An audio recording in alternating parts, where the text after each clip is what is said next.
सादर प्रणाम और हार्दिक स्वागत है आप सभी श्रद्धालुओं का हमारे चैनल आत्मा की बात पर।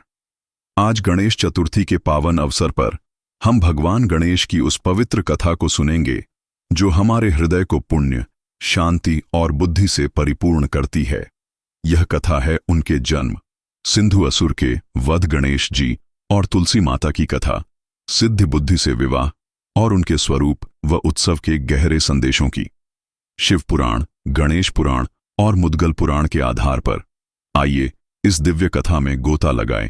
गणेश जी का जन्म प्राचीन काल की बात है, जब माता पार्वती कैलाश पर्वत पर अपने महल में स्नान की तैयारी कर रही थीं। उन्होंने अपने शरीर के उबटन से मिट्टी का एक सुंदर बालक बनाया। उस मिट्टी के पुतले में माता ने अपनी दिव्य शक्ति से प्राण फूंक दिए और वह बालक बने हमारे प्रिय गणपति। उनके चेहरे पर माता का तेज झलकता था और उनकी आंखों में अपार बुद्धि की चमक थी। माता पार्वती ने गणेश जी को आदेश दिया, बेटा, जब तक मैं स्नान कर रही हूं किसी को भीतर प्रवेश न करने देना। इतना कहकर माता अंदर चली गईं। उसी समय भगवान शिव वहां पधारे। गणेश जी, जो अपने पिता को नहीं पहचानते थे, ने माता के आदेश का पालन करते हुए उन्हें द्वार पर रोक लिया। शिवजी ने कहा, बालक, मैं कैलाश का स्वामी हूं, मुझे रोकने का साहस कैसे किया? परंतु गणेश जी अडिग रहे। इससे शिवजी का क्रोध भड़क उठा और दोनों के बीच युद्ध छिड़ गया। क्रोध में आकर भगवान शिव ने अपने त्रिशूल से गणेश जी का सिर काट दिया। जब माता पार्वती बाहर आईं और अपने पुत्र को निर्जीव देखा तो उनका हृदय दुख और क्रोध से भर उठा। शिव पुराण के अनुसार उनकी क्रोधाग्नि से सारी सृष्टि कांप उठी। माता ने कहा, मेरे पुत्र को जीवित करो, नहीं तो मैं यह सृष्टि नष्ट कर दूंगी। देवताओं ने इस संकट का समाधान खोजा। भगवान शिव ने अपने गणों को आदेश दिया, उत्तर दिशा में जाओ और जो पहला प्राणी सोता हुआ मिले उसका सिर ले आओ। संयोग से 1 गज हाथी का बच्चा सोता हुआ मिला। उसका सिर लाकर गणेश जी के शरीर पर स्थापित किया गया।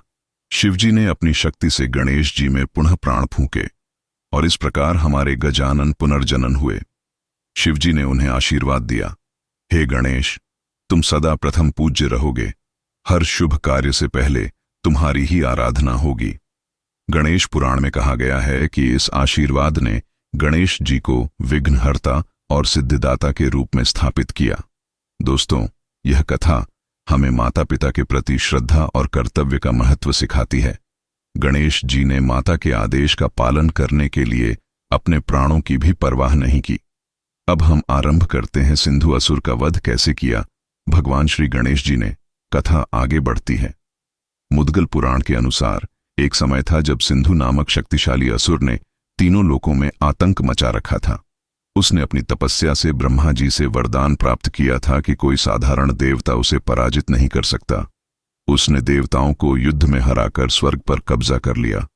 स्वर्ग में अंधेरा छा गया और देवता निराश होकर माता पार्वती के पास पहुंचे। माता पार्वती ने अपने तेज से गणेश जी को प्रकट किया।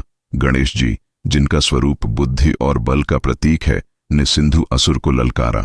असुर ने गणेश जी का उपहास किया, यह गजमुख बालक मुझसे युद्ध करेगा, परंतु गणेश जी ने बल से अधिक अपनी बुद्धि का उपयोग किया। सिंधु का सबसे बड़ा दोष था उसका अहंकार। गणेश जी ने अपनी मायावी शक्ति से असुर को भ्रम में डाला। उन्होंने असुर की सेना को आपस में लड़वाया और उसकी शक्ति को कमजोर किया। अंत में अपने परशु से गणेश जी ने सिंधु असुर का वध कर दिया। स्वर्ग पुनः देवताओं को प्राप्त हुआ और तीनों लोकों में शांति स्थापित हुई।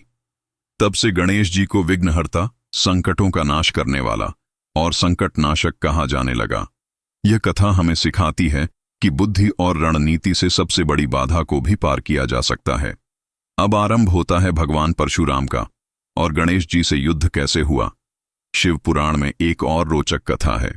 एक बार भगवान परशुराम, जो विष्णु के अवतार हैं, कैलाश पर्वत पर शिवजी से मिलने आए। उस समय गणेश जी द्वार पर पहरा दे रहे थे। परशुराम ने अंदर जाने की इच्छा जताई, पर गणेश जी ने उन्हें रोका क्योंकि शिवजी ध्यानमग्न थे। परशुराम क्रोधित हो गए और गणेश जी से युद्ध करने लगे।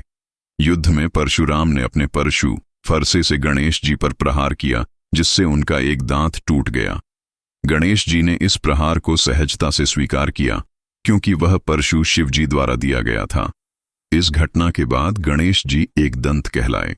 यह कथा हमें सिखाती है कि सच्चा ज्ञानी अपमान और हानि को भी धैर्य से स्वीकार करता है। टूटा हुआ दांत हमें अपूर्णता में भी पूर्णता खोजने की प्रेरणा देता है। क्या आप जानते हो कि समुद्र मंथन में गणेश जी की क्या भूमिका थी? गणेश पुराण में उल्लेख है कि जब देवता और असुर मिलकर समुद्र मंथन कर रहे थे, तब गणेश जी ने इस कार्य को सफल बनाने में महत्वपूर्ण भूमिका निभाई। मंथन से अमृत निकलने वाला था, परंतु असुरों ने अमृत पर कब्जा करने की योजना बनाई। गणेश जी ने अपनी बुद्धि से असुरों को भ्रमित किया और अमृत को देवताओं तक पहुंचाया। इस घटना से गणेश जी को सिद्धिदाता के रूप में और अधिक सम्मान मिला। यह कथा हमें सिखाती है कि सामूहिक कार्य में बुद्धि और एकता से ही सफलता मिलती है। चलिए मित्रों, अब भगवान गणेश जी की सिद्धि और बुद्धि से विवाह की पवित्र कथा का आरंभ करते हैं। अब सुनिए गणेश जी के विवाह की पावन कथा। मुद्गल पुराण के अनुसार माता पार्वती और भगवान शिव अपने पुत्र के लिए योग्य वधू की खोज कर रहे थे। तभी ब्रह्मा जी की दो पुत्रियां सिद्धि, आध्यात्मिक शक्ति, और बुद्धि, ज्ञान और विवेक, गणेश जी के समक्ष प्रस्तुत हुईं। दोनों उनके अपार बुद्धि, धैर्य और विनम्र स्वभाव से प्रभावित थीं। ब्रह्मा जी ने कहा, हे गणेश, सिद्धि और बुद्धि दोनों ही तुम्हारे लिए उपयुक्त हैं, परंतु तुम्हें एक का चयन करना होगा। गणेश जी ने अपनी बुद्धिमत्ता से उत्तर दिया, हे ब्रह्मा जी, सिद्धि और बुद्धि एक दूसरे की पूरक हैं। बिना ज्ञान के सिद्धि अधूरी है और बिना सिद्धि के ज्ञान का उपयोग अधूरा। मैं दोनों को अपनी जीवन संगिनी बनाना चाहता हूं। उनके इस समन्वयकारी निर्णय से सभी देवता प्रसन्न हुए। माता पार्वती और भगवान शिव ने इसे स्वीकार किया और गणेश जी का विवाह सिद्धि और बुद्धि दोनों से संपन्न हुआ। इस विवाह से उन्हें दो पुत्र प्राप्त हुए, शुभ, सौभाग्य और लाभ, समृद्धि। इसलिए गणेश जी को शुभ लाभ का दाता कहा जाता है। यह कथा हमें सिखाती है कि जीवन में आध्यात्मिकता और ज्ञान का संतुलन सच्ची समृद्धि का आधार है। चलिए दोस्तों, अब गणेश जी और तुलसी माता की कथा को सुनते हैं। एक बार गणेश जी गंगा तट पर तपस्या में लीन थे। तभी वहां तुलसी माता आईं। तुलसी माता ने जब गणेश जी का तेजस्वी स्वरूप देखा तो मन ही मन उन्हें अपना पति बनाने का संकल्प लिया।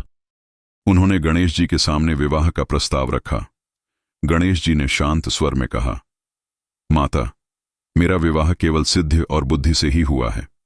मैं किसी और से विवाह नहीं कर सकता। यह सुनकर तुलसी माता क्रोधित हो गईं और उन्होंने गणेश जी को श्राप दे दिया, हे गणेश, तुम्हारा विवाह अवश्य होगा। गणेश जी भी क्रोधित हो उठे और बोले, माता तुलसी, तुम्हें श्राप है कि तुम विवाह में कभी स्वीकार नहीं की जाओगी।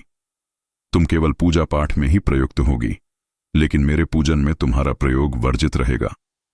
तभी से आज तक गणेश पूजन में तुलसी दल का उपयोग नहीं किया जाता। अब मैं आपको गणेश जी के स्वरूप के संदेश के बारे में विस्तार से बताता हूं। गणेश जी का स्वरूप गहरे संदेशों से भरा है।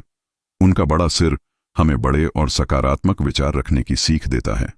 उनकी छोटी आंखें हमें एकाग्रता और ध्यान लगाने की प्रेरणा देती हैं। उनके बड़े कान हमें अधिक सुनने, कम बोलने और गहराई से समझने की सीख देते हैं।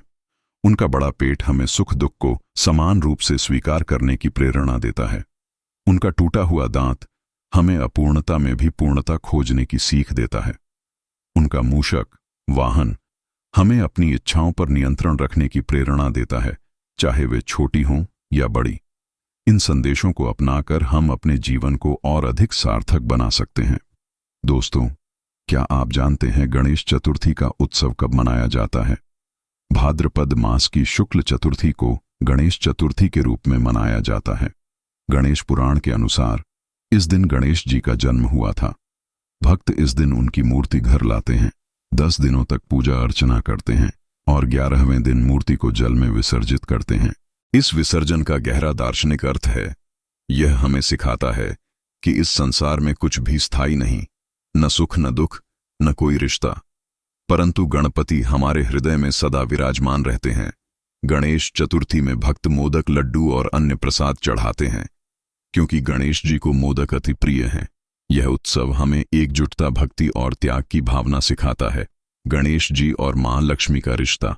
कहानी की शुरुआत होती है स्वर्गलोक से। एक बार मां लक्ष्मी ने भगवान विष्णु से कहा, प्रभु, मेरे पास सब कुछ है, धन, वैभव, ऐश्वर्य, पर एक चीज की कमी है। मेरा कोई संतान नहीं है।